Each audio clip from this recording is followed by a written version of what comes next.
Mi crimen favorito. Después de haber asesinado a mi padre, en circunstancias singularmente atroces, fui arrestado y enjuiciado en un proceso que duró 7 años. Al exhortar al jurado, el juez de la Corte de Absoluciones señaló que el mío era uno de los más espantosos crímenes que había tenido que juzgar. A lo que mi abogado se levantó y dijo: «Si vuestra señoría me permite, los crímenes son horribles o agradables solo por comparación. Si conociera usted los detalles del asesinato previo de su tío, que cometió mi cliente, advertiría en su último delito, si es que delito puede llamarse, una cierta indulgencia y una filial consideración por los sentimientos de la víctima».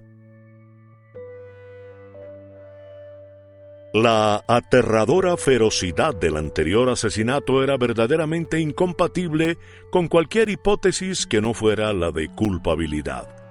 Y de no haber sido por el hecho de que el honorable juez que presidió el juicio era el presidente de la compañía de seguros en la que mi cliente tenía una póliza contra riesgos de ahorcamiento, es difícil estimar cómo podría haber sido decentemente absuelto. Si su señoría desea oírlo, para instrucción y guía de la mente de su señoría, este infeliz hombre, mi cliente, consentirá en tomarse el trabajo de relatarlo bajo juramento.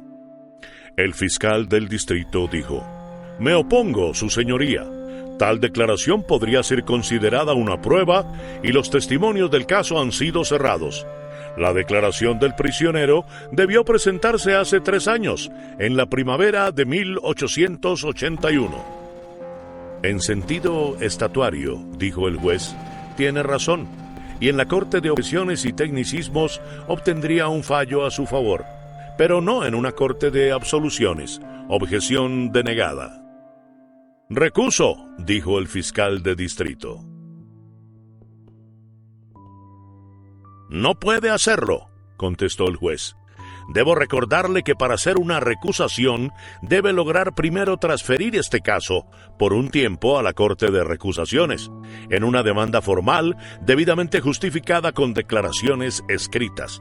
Una demanda a ese efecto, hecha por su predecesor en el cargo, le fue denegada por mí durante el primer año de este juicio. Oficial, haga jurar al prisionero». Habiendo sido administrado el juramento de costumbre, hice la siguiente declaración, que impresionó tanto al juez, debido a la comparativa trivialidad del delito por el cual se me juzgaba, que no buscó ya circunstancias atenuantes, sino que sencillamente instruyó al jurado para que me absolviera. Así abandoné la corte sin mancha alguna sobre mi reputación. Nací en 1856 en Kalamazoo, Michigan, de padres honestos y honrados, uno de los cuales el cielo ha perdonado piadosamente para consuelo de mis últimos años. En 1867, la familia llegó a California y se estableció cerca de Niger Head, estableciendo una empresa de salteadores de caminos que prosperó más allá de cualquier sueño de lucro. Mi padre era entonces un hombre reticente y melancólico, y aunque su creciente edad ha relajado un poco su austera disposición, creo que nada, fuera del recuerdo del triste episodio por el que ahora se me juzga, le impide manifestar una genuina hilaridad. 4 años después de haber puesto en servicio nuestra empresa de salteadores, llegó hasta allí un predicador ambulante, que no teniendo otra manera de pagar el alojamiento nocturno que le dimos, nos favoreció con una exhortación de tal fuerza que, alabado sea Dios, nos convertimos todos a la religión. Mi padre mandó llamar inmediatamente a su hermano, el honorable William Ridley de Stockton, y apenas llegó, le entregó el negocio, sin cobrarle nada por la licencia ni por la instalación. Esta última consistente en un rifle Winchester, una escopeta de caño recortado y un juego de máscaras fabricados con bolsas de harina. La familia se trasladó entonces a Ghost Rock y abrió una casa de baile. Se le llamó la Gaita del Descanso de los Santos, y cada noche la cosa empezaba con una plegaria, Fue aquí donde mi ahora Santa Madre adquirió el apodo de la Morsa Galopante. En el otoño del 75 tuve ocasión de visitar Coyote en el camino de Mahala y tomé la diligencia en Ghost Rock. Había otros 4 pasajeros. A unas 3 millas más allá de Nigger Head, unas personas que identifiqué como mi tío William y sus 2 hijos detuvieron la diligencia. No encontrando nada en la caja del expreso, registraron a los pasajeros. Actué honorablemente en el asunto, colocándome en fila con los otros, levantando las manos y permitiendo que me despojaran de $40 y un reloj de oro. Por mi conducta nadie pudo haber sospechado que conocía a los caballeros que daban la función. Unos días después, cuando fui a Nigger Head y pedí la devolución de mi dinero y mi reloj, mi tío y mis primos juraron que no sabían nada del asunto y afectaron creer que mi padre y yo habíamos hecho el trabajo, violando deshonestamente la buena fe comercial. El tío William llegó a amenazar con poner una casa de baile competidora en Ghost Rock. Como el descanso de los santos se había hecho muy impopular, me di cuenta de que esto sin duda alguna terminaría por arruinarla y se convertiría para ellos en una empresa de éxito.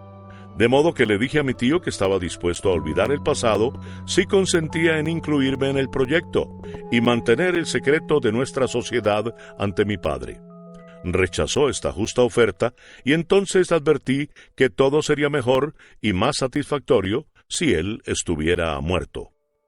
Mis planes para ese fin se vieron pronto perfeccionados, y al comunicárselos a mis amados padres, tuve la satisfacción de recibir su aprobación. Mi padre dijo que estaba orgulloso de mí, y mi madre prometió que aunque su religión le prohibiera ayudar a quitar vidas humanas, tendría yo la ventaja de contar con sus plegarias para mi éxito. Como medida preliminar, con miras a mi seguridad en caso de descubrimiento, presenté una solicitud de socio en esa poderosa orden, los Caballeros del Crimen, y a su debido tiempo fui recibido como miembro de la comandancia de Ghost Rock. Cuando terminó mi noviciado, se me permitió por primera vez inspeccionar los registros de la orden y saber quién pertenecía a ella, ya que todos los ritos de iniciación se habían llevado a cabo enmascarados. Imaginen mi sorpresa cuando, mirando la nómina de asociados, encontré que el tercer nombre era el de mi tío, que en realidad era vicecanciller adjunto de la orden. Era esta una oportunidad que excedía mis sueños más desenfrenados. Al asesinato podía agregar la insubordinación y la traición. Era lo que mi buena madre hubiera llamado un regalo de la providencia. Por entonces ocurrió algo que hizo que mi copa de júbilo, ya llena, se desbordara por todos lados en una cascada de bienaventuranzas. 3 hombres, extranjeros en esa localidad, fueron arrestados por el robo a la diligencia en el que yo había perdido mi dinero y mi reloj. Fueron enjuiciados, y a pesar de mis esfuerzos para absolverlos e imputar la culpa a 3 de los más respetables y dignos ciudadanos de Ghost Rock, se los declaró culpables en base a las pruebas más evidentes. El asesinato de mi tío sería ahora tan injustificable e irrazonable como podía desearse. Una mañana me puse el Winchester al hombro y, yendo a casa de mi tío, cerca de Nigger Head, le pregunté a mi tía Mary, su esposa, si él estaba en casa, agregando que había venido a matarle. Mi tía replicó con su peculiar sonrisa que tantos caballeros lo visitaban con esa intención y que después se iban sin haberlo logrado, que yo debía disculparla por dudar de mi buena fe en el asunto. Dijo que yo no daba la impresión de ir a matar a nadie. Así que, como prueba de buena fe, levanté mi rifle y herí a un chino que pasaba frente a la casa. Ella dijo que conocía familias enteras que podían hacer cosas semejantes, pero que Bill Ridley era caballo de otro pelo. Dijo, sin embargo, que lo encontraría al otro lado del estero, en el solar de las ovejas, y agregó que esperaba que ganara el mejor. Mi tía Mary era una de las mujeres más imparciales que he conocido.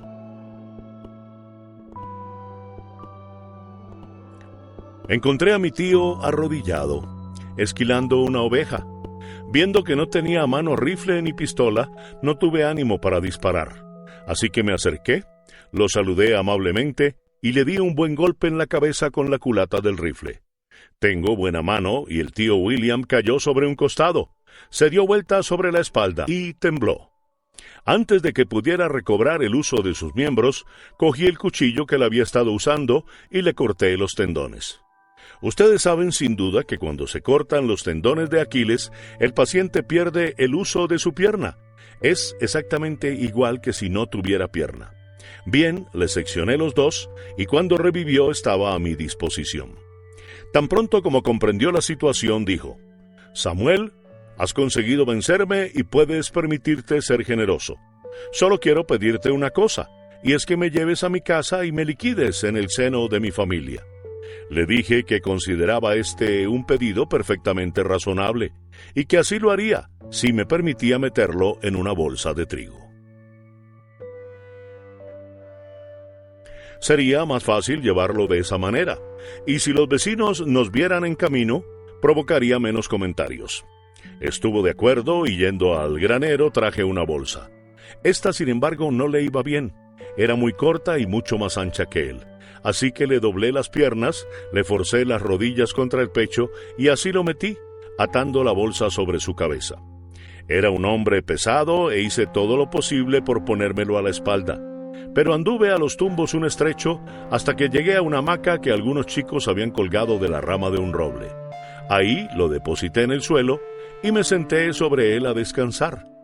Y la vista de la soga me proporcionó una feliz inspiración. A los 20 minutos, mi tío, siempre en la bolsa, se hamacaba libremente en alas del viento. Yo había descolgado la soga y atado un extremo en la boca de la bolsa, pasando el otro por la pierna, levantándole a unos 5 pies del suelo. Atando el otro extremo de la soga también alrededor de la boca de la bolsa, tuve la satisfacción de ver a mi tío convertido en un hermoso y gran péndulo. Debo agregar que él no estaba totalmente al tanto de la naturaleza del cambio que había experimentado en relación con el mundo exterior. Aunque en justicia al recuerdo del buen hombre, debo decir que no creo que en ningún caso hubiera dedicado demasiado tiempo a un vano agradecimiento. El tío William tenía un carnero que era famoso como luchador en toda la región. Vivía en estado de indignación constitucional crónica. Algún profundo desengaño de su vida anterior le había agriado el carácter y había declarado la guerra al mundo entero. Decir que embestía cualquier cosa accesible es expresar muy levemente la naturaleza y alcance de su actividad militar. El universo era su rival, sus métodos los de un proyectil. Luchaban los demonios en medio del aire, hendiendo la atmósfera como un pájaro, describiendo una curva parabólica y descendiendo sobre su víctima en el ángulo justo de incidencia que más rendía su velocidad y peso. Su impulso, calculado en toneladas cúbicas, era algo increíble. Se lo había visto destrozar un toro de 4 años con un solo golpe, dado en la nudosa frente del animal.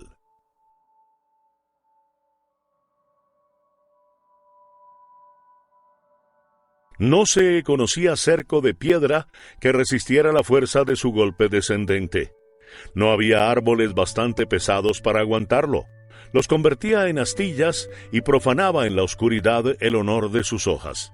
Este bruto, irascible e implacable, este trueno encarnado, este monstruo de los abismos, había visto yo que descansaba a la sombra de un árbol adyacente, sumido en sueño de conquistas y de gloria. Con miras de atraerlo al campo del honor, suspendía a su amo de la manera descrita. Completados los preparativos, impartí al péndulo de mi tío una suave oscilación, y retirándome a cubierto de una piedra contigua, lancé un largo grito estridente, cuya nota final decreciente se ahogaba en un ruido como el de un gato protestando, ruido que emanaba de la bolsa. Instantáneamente, el formidable lanar se paró sobre sus patas y comprendió la situación militar de un vistazo. En pocos minutos más se había acercado, piafando, hasta unos 50 metros de distancia del oscilante enemigo, que ora avanzando, ora retirándose, parecía invitarlo a la riña. De pronto vi la cabeza de la bestia inclinada hacia tierra como abatida por el peso de sus enormes cuernos.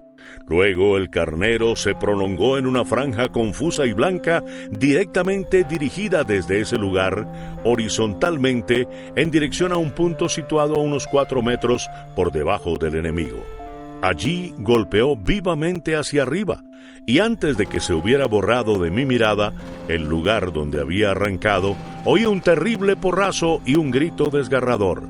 Y mi pobre tío fue disparado hacia adelante con un cabo suelto, más alto que el miembro al que estaba atado.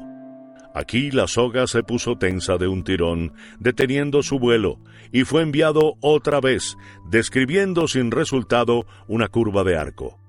El carnero se había caído, un indescriptible montón de patas, lanas y cuernos, pero rehaciéndose y esquivando el vaivén descendente de su antagonista, se retiró sin orden ni concierto, sacudiendo alternativamente la cabeza o pateando con sus patas traseras. Cuando había retrocedido a más o menos la misma distancia que la que había usado para asestar el golpe, se detuvo nuevamente. Inclinó la cabeza como en una plegaria por la victoria y otra vez salió disparado hacia adelante, confusamente visible como antes un prolongado rayo blanquecino con monstruosas ondulaciones y terminado en un vivo ascenso. Esta vez el curso del ataque dio en el ángulo exacto, comparado con el primero, y la impaciencia del animal era tan grande que golpeó al enemigo antes de que éste llegara al punto más bajo del arco. En consecuencia, mi tío empezó a volar dando círculos horizontales de un radio igual a la mitad de la longitud de la soga, que he olvidado decirlo, era de unos 6 metros de largo. Sus alaridos, creciendo al ir hacia adelante y disminuyendo al retroceder, hacían que la rapidez de sus revoluciones fuera más evidente para el oído que para la vista. Era evidente que aún no había recibido ningún golpe vital. La postura que tenía dentro de la bolsa y la distancia del suelo a que estaba colgado obligaban al carnero a dedicarse a sus extremidades inferiores y al final de su espalda. Como una planta cuyas raíces han encontrado un mineral venenoso, mi pobre tío se iba muriendo lentamente hacia arriba. Después de asestar el segundo golpe, el carnero no había vuelto a retirarse. La fiebre de la batalla ardía fogosamente en el corazón del animal. Su cerebro estaba ebrio del vino de la contienda. Como un púgil que en su ira olvida sus habilidades y pelea sin efectividad a distancia de medio brazo, la bestia enfurecida se empeñaba por alcanzar su volante enemigo cuando pasaba sobre ella, con torpes saltos verticales, consiguiendo a veces, en realidad, golpearlo débilmente. Pero las más de las veces caía a causa de una ansiedad mal dirigida. Pero a medida que el ímpetu se fue agotando y los círculos del hombre fueron disminuyendo en tamaño y velocidad, acercándolo más al suelo, esta táctica produjo mejores resultados, produciendo una superior calidad de alaridos que disfruté plenamente. De pronto, como si las trompetas hubieran tocado tregua, el carnero suspendió las hostilidades y se marchó, frunciendo y desfrunciendo pensativamente su gran nariz aguileña, arrancando distraídamente un manojo de pasto y masticándolo con lentitud. Parecía cansado de las alarmas de la guerra y resuelto a convertir la espada en reja de arado para cultivar las artes de la paz. Siguió firmemente su camino, apartándose del campo de la fama, hasta que ganó una distancia de cerca de 1/4 de milla. Allí se detuvo de espaldas al enemigo, rumiando su comida y en apariencia dormido. Observé, sin embargo, un giro ocasional muy leve de la cabeza, como si su apatía fuera más afectada que real. Entretanto, los alaridos del tío William habían menguado junto con sus movimientos, y sólo provenían de él lánguidos y largos quejidos, y a grandes intervalos mi nombre, pronunciado en tonos suplicantes, sumamente agradables a mi oído. Evidentemente, el hombre no tenía la más leve idea de lo que le estaba ocurriendo, y estaba inefablemente aterrorizado. Cuando la muerte llega envuelta en su capa de misterio, es realmente terrible.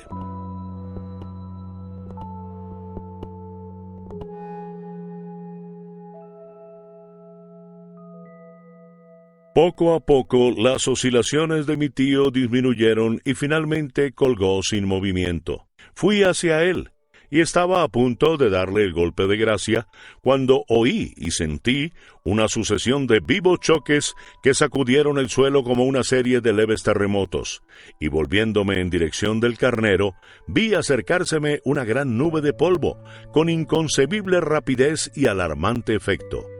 A una distancia de 30 metros, se detuvo en seco, y del extremo más cercano ascendió por el aire, lo que primero tomé por un gran pájaro blanco. Su ascenso era tan suave, fácil y regular, que no pude darme cuenta de su extraordinaria celeridad, y me perdí en la admiración de su gracia.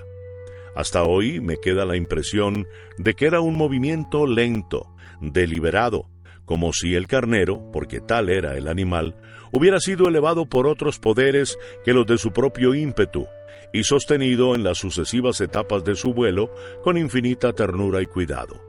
Mis ojos siguieron sus progresos por el aire con inefable placer, mayor aún por contraste con el terror que me había causado su acercamiento por tierra. Hacia arriba y hacia adelante navegaba, la cabeza casi escondida entre las patas delanteras echadas hacia atrás y las posteriores estiradas como una garza que se remonta.